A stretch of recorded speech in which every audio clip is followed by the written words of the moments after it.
Le fruit de l'esprit, c'est l'amour, la joie, la paix, la patience, la bonté, la bénignité, la fidélité, la douceur, la tempérance. Galates 5, 22. Lorsque nous vivons dans la jouissance de la plénitude de Dieu, c'est le fruit que nous portons. C'est le fruit auquel Jésus fait allusion lorsqu'il parle à ses disciples. Très souvent, les gens se trompent sur les œuvres qu'ils doivent accomplir pour Christ pour porter du fruit. Mais nous avons à nous souvenir que notre Seigneur est plus attaché à ce que nous sommes qu'à ce que nous faisons pour lui. Nous avons à nous examiner nous-mêmes et voir si nous portons du fruit dans nos vies. Sommes-nous comme la nation d'Israël, qui professait être la vigne en portant des grappes sauvages? Un aspect des plus importants est le nom collectif singulier fruit. Ce n'est pas fruit au pluriel, le fruit de l'esprit, et tout en un. Cela suggère beaucoup de caractéristiques vues dans une vie vertueuse. Cela ne peut pas être partagé par différentes personnes. Comme les nombreux quartiers d'une orange, l'amour, la joie, la douceur et les autres caractéristiques de l'esprit se retrouvent dans une personne.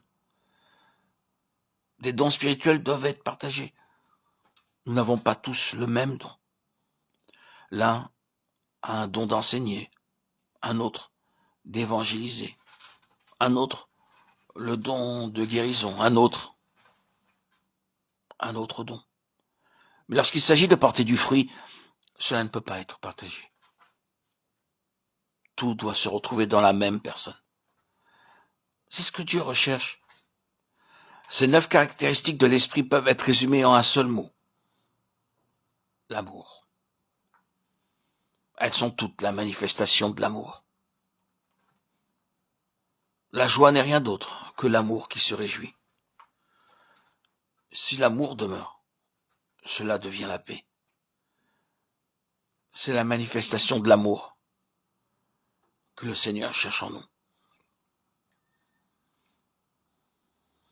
Nous devrions être très soigneux pour définir cet amour. Ce n'est pas l'amour humain.